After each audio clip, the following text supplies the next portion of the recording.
Another man, Leibniz, Leibniz, Leibniz,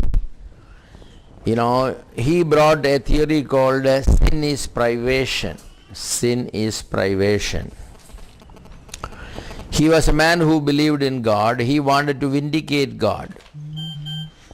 The fact of sin cannot be denied, he said. It's everywhere. And God is totally holy.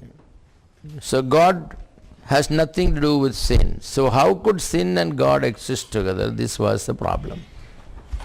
How could a holy God and a sin exist together in this world? So Leibniz said that God has nothing to do with sin. Sin is a privation, and privation is not an act of creation. Sin is an unavoidable evil. Sin coexists in the world with God, but God is not responsible. Sin arises out of the limitation of the creation. Anything created is less than perfect. God cannot create God.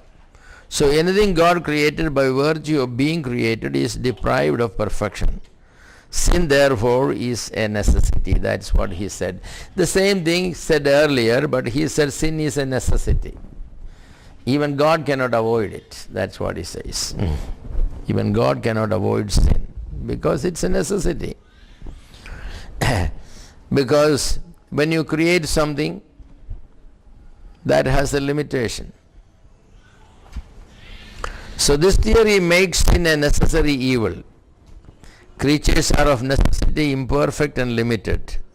Therefore sin is unavoidable. Secondly, it makes God the author of sin because God is the creator of all that exists. So in a sense, God has created what is sinful. He said this is derogative to the very nature and character of God. So he doesn't want to say that God made sin. So that's why he said it's a privation.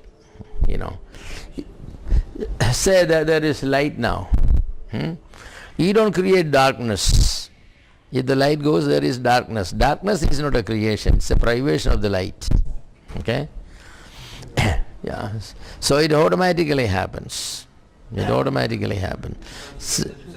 Yeah, it's a phenomena. It's a phenomena it's an unavoidable evil. It has to be there. As long as there is light, darkness automatically will come. At any moment, the light will go. At any moment, the light will go, darkness will come. So darkness is not an evil God created. God only created light, because nowhere in the Bible we read God created darkness. God only created light. Same way, God only created righteousness and morality and ethics and all. Any moment those virtues are deprived, you have the other. So, sin is not a creation of God, but it is a natural consequences of creation. It has to be there. But this theory obliterates the distinction between moral and physical evil. If sin is simply mere privation, then the feebleness of the creature is sinful. Because creatures are made in such a way that sin cannot be avoided. So whatever way you try to vindicate God, since God created man, and man because of his creatureliness is sinful, then you have to come and say that God created the sin. There is no way you can escape. So this theory of privation does not necessarily help God. If sin is simply mere privation, then the feebleness of creature is sinful, physical weakness is sin, moral weakness is sin. There is no clear distinction between the two. Pain and sin come under the same category, for both are privation. Day and night have to be viewed as sin, because when the light is denied, the night automatically comes. So cannot say that night is not created. Night would not have come if God allowed the light to continue. So God created things in such a way that the sun has to, in our human language, sun has to set and the darkness has to come. So you cannot say that God has not created darkness.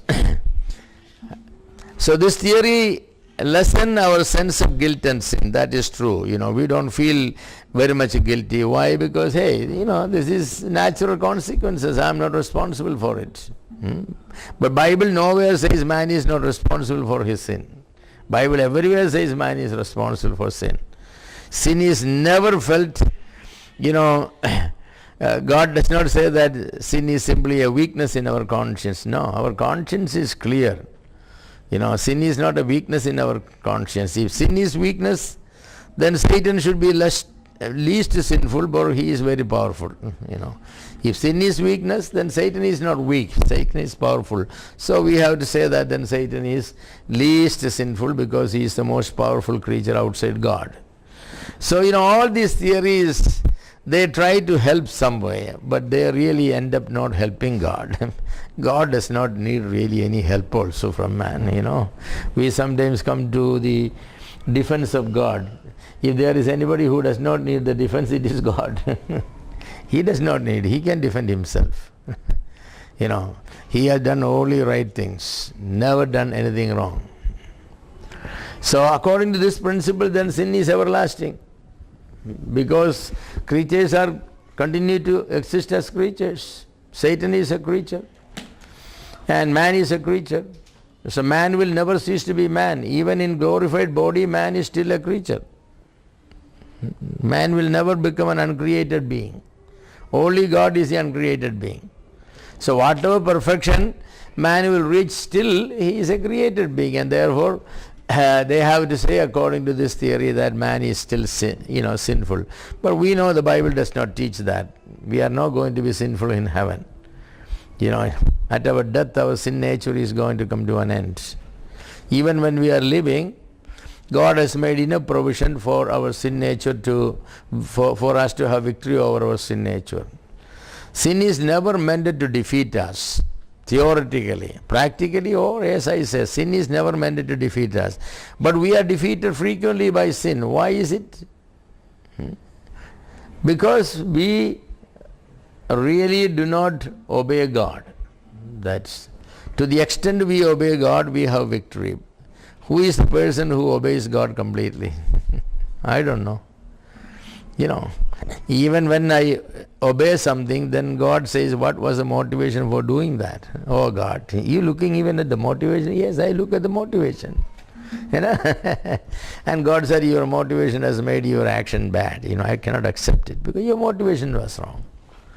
Okay, so my motivation has to be right, and then I have to love God with all my soul and mind and everything. That means everything. With my might means my monetary might. I'm there to put the offering. Love God with all your might. So I have 10,000 rupee bill in my wallet, and I have 500, and I have 3-4 hundreds, and I have a couple of 50s, and then 20s and 10s. With all my might means what should I put? The purse. Even if I put 1,000, I keep 20, Oh, of course, God says that, you can keep some for your needs. But then that's not the way man do. Even the most loving person, he may put 1,000. And he has a satisfaction, I have given the biggest for my God. But God says, oh no, you gave me 1,000, but you know how much you kept for yourself? $5,000 bills and 2 $500 bills and 10 $100 bills, 100 rupee bills, and 50 rupee bills and 20 rupee bills and 10 rupee bills and 5 rupee bill, and then coins and all that. So you kept much more than you gave it to me. So your love cannot be termed perfect love. With all your mind, all my thinking capacity, my feeling capacity, and all that. Even when I'm there worshipping my God, my child is looking at and smiling me, and instead of somebody looking at God and smiling, I'm looking at my child and smiling, right? And God said, that's not right. You are here to worship me, right? But you are showing your affection to your child. You are petting your child. You are involved in so many things. Hey, you have come to worship me, right? Why don't you worship with all your 100% intellectual capacity, emotional capacity, volitional capacity, and all those things, We don't do that. God in His graciousness, He accepts what we give. And God does not say that I know this is all what you can give, you cannot do any more than, but God says, okay, at least you have done this much. At least you have done this much. And that's the way things going, So there is what man is there who loves God perfectly? Nobody. We always keep. If somebody said that, how much we give is decided not by the amount we gave, but by the amount we kept back. That's what God always looks at. The widow had only 2 mites and she gave it, so she kept back nothing.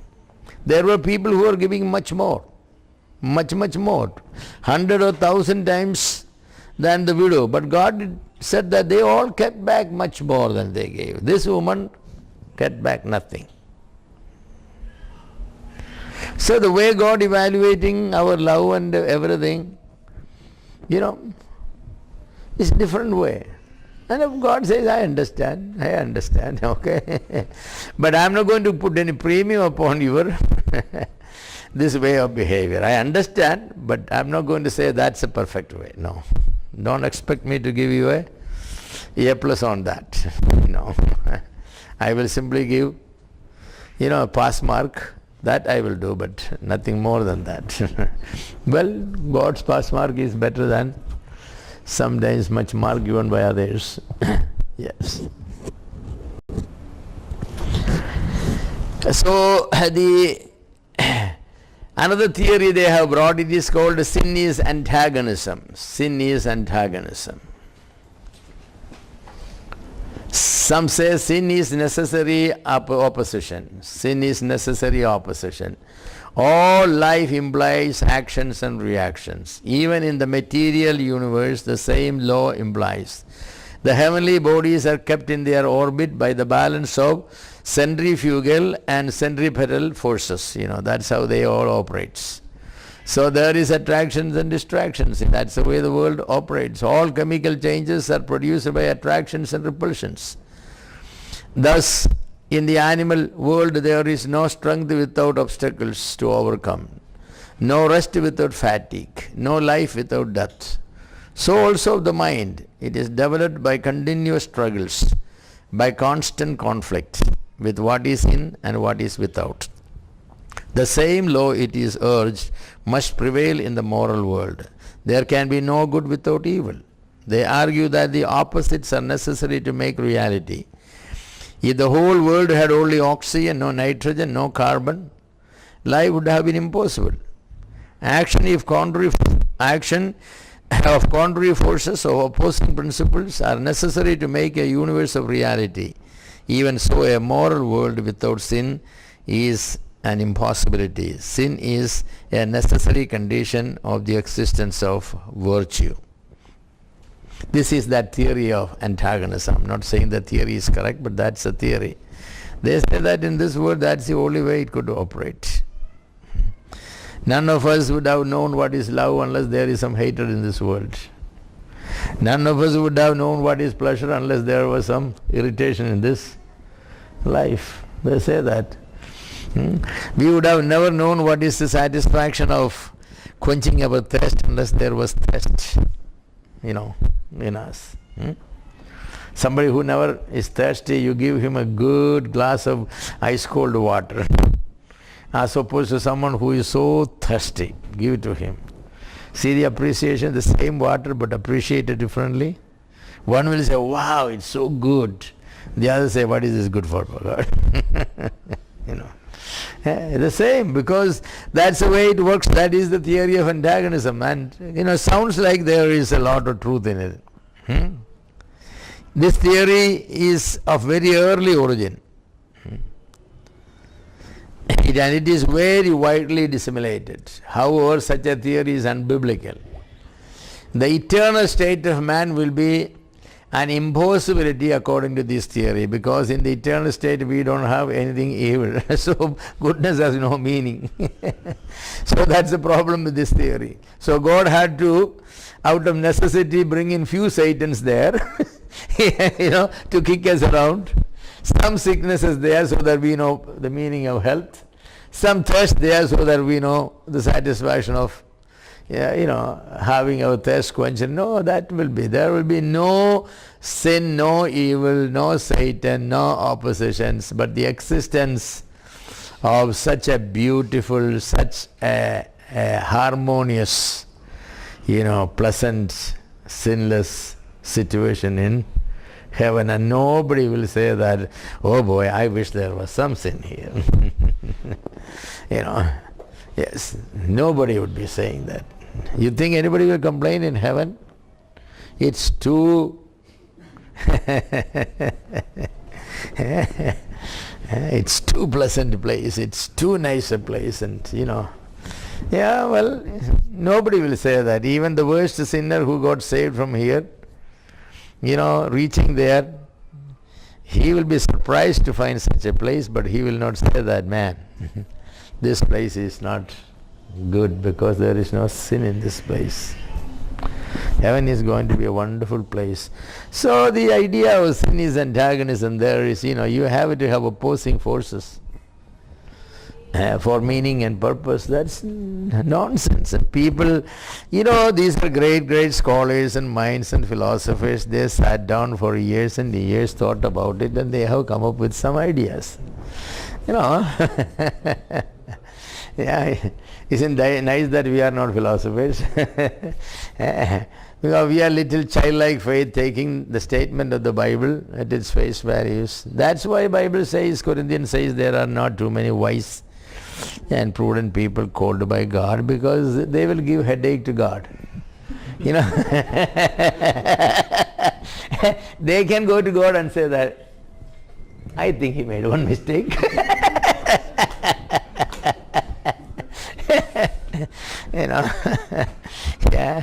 People think God made mistakes by creating man this way and all, Well, even good Christians, even sometimes, I don't know, they're good Christians, you can say that, but people think that God should have made things a little different. A little different. What they mean to say that God should have made provision to accommodate my nonsense also into the system. That's what they're saying. They wanted God to make some room for, accommodating their weaknesses, There is no way. There is no way, absolutely no way. The perfect God cannot accommodate that. So this theory of antagonism is antagonistic to the theory of God. We cannot say. Well, I tell you something though. In the present world, we appreciate a man with even comparative morality a whole lot. Why? Because there is so much immorality. We say somebody who is comparative morality, who does not smoke or drink, doesn't beat his wife, doesn't go with other women, and doesn't steal or anything. These are all comparative, and we look at him and say that he is a good man. But if I come to Jesus Christ and somebody says he's a good man, you mean that there is only God is good? Remember to the rich young man, that's what it said. Only God is good. By calling me good, you mean to say I am God? Are you acknowledging that? In that case, you said you obeyed every commandment of God, and you said I am God. I'm going to give you a small commandment. Sell all you have, give to the poor, come and follow me. He said, I cannot do that. What a commandment is that? No. So all that you said is wrong. You were doing many things because you felt they were good for your advantage. Now I said something which you felt it is not good for your advantage. It's good for the in the advantage of the poor people. What did you do? You know, many theologians, commentators think that man was Barnabas. He later sold everything, gave it to the poor, followed the Lord. I don't know that. There is no way to prove that. You know, you can always have your opinion, you know. Maybe that person was Barnabas, who knows? I don't know. But anyway, he couldn't do that. So he went sorrowful because he was rich. He was rich. And Jesus said, how can a rich man enter into heaven? It's almost as difficult as a camel getting through the eye of a needle. Oh, then nobody can. Wait a minute. What is impossible for man? God can. There must be a fundamental work done in his heart for such a thing to take place, and only God can do that. And God has done it. Many rich people, you know, C.T. Studd, for example. Those who have read the biography of C.T. Studd must have seen the home where he grew up, and that, you know, in Ooty where he lived in that small grass hut, you know. So it's possible. It has been proved again and again and again that it is possible. It's not possible for everybody. It's possible for God. And when a man goes under the hand of the Lord, yes, he can. A man like Paul made a statement that when he was at Corinth, he said, I determined that I wanted to know only Jesus Christ crucified. The pagan philosophers and the Greek philosophers and all the philosophies, he had read so much philosophies at the University of Tarsus. He was an expert. People say he at least had 3 MA degrees in those days, you know. Maybe he read all the Latin philosophers and poets and the Greek and the Hebrew at least. But he said, I want to remain simple, only knowing Christ crucified. You know, because that's what God wants.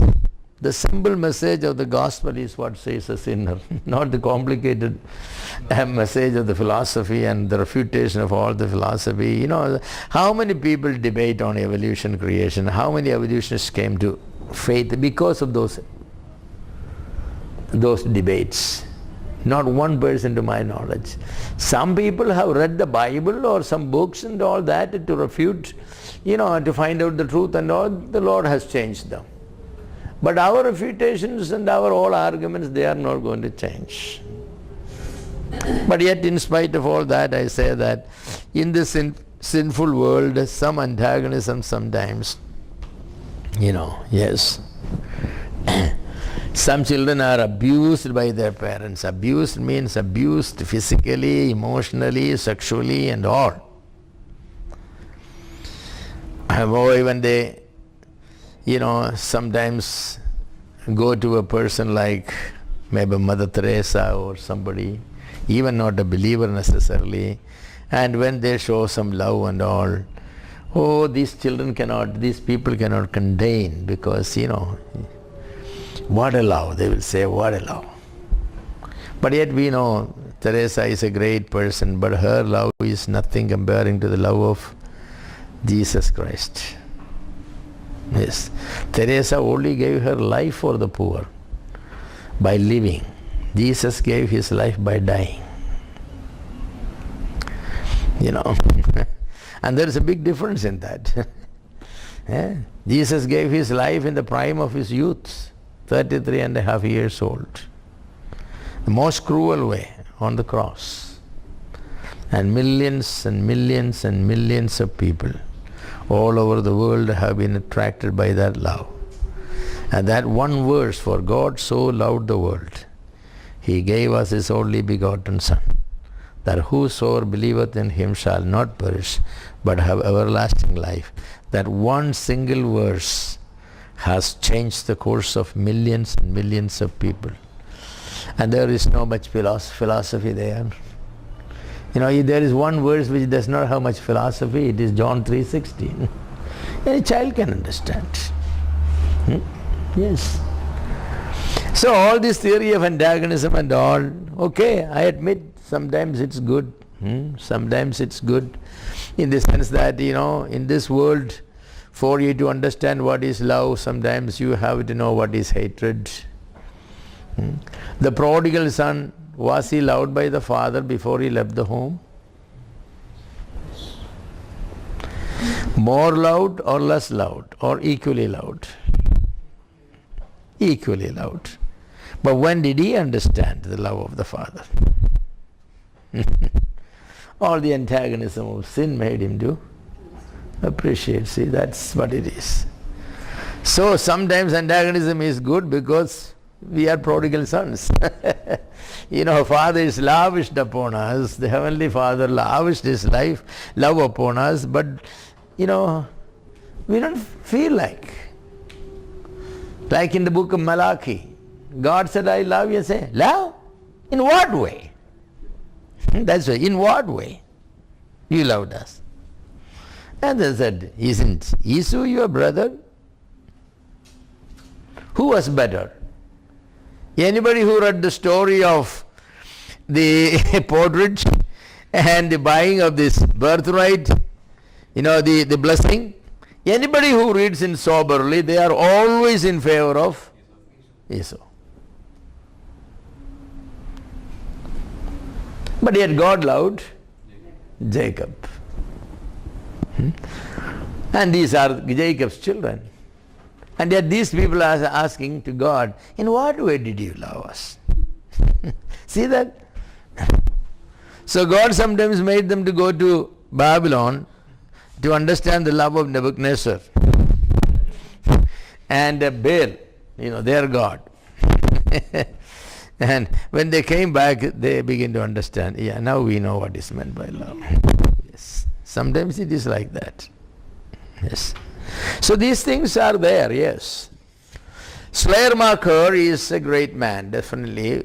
By human standards, he is a Nobel Prize holder. Schleiermacher is a great man. And, he claimed to be a philosopher and a theologian, and he laid his hands on everything. He was a great missionary, not of our kind, but in the world. He has brought a theory concerning sin. It is called the Schleiermacher's theory of sin. Basically what the theory is, sin is the corollary of his general theology that one cannot be understood without some knowledge of the other. One cannot be understood without some knowledge of the other. In another sense, righteousness cannot be understood without some knowledge of unrighteousness.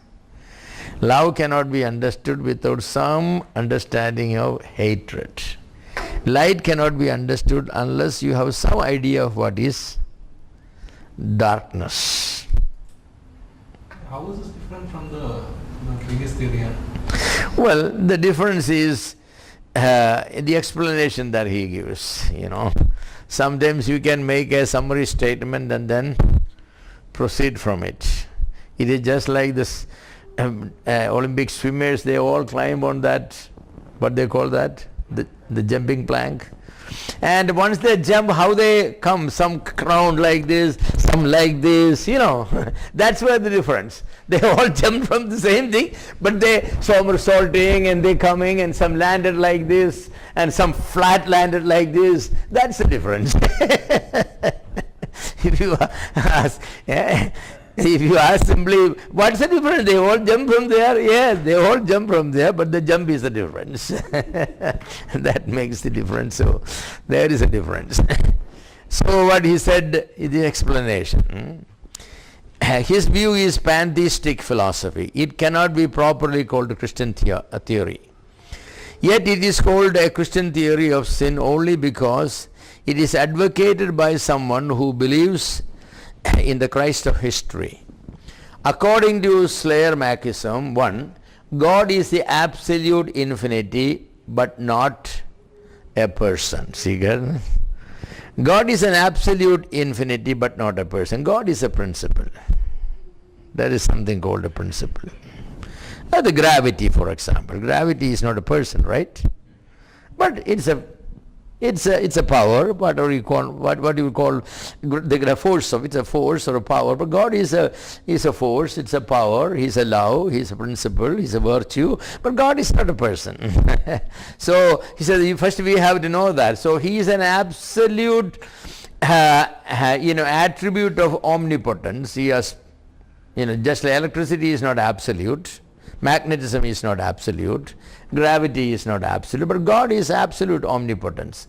Other attributes we ascribe to a being are not in Him, like wisdom, goodness, holiness, love. These things God does not have. He only has power.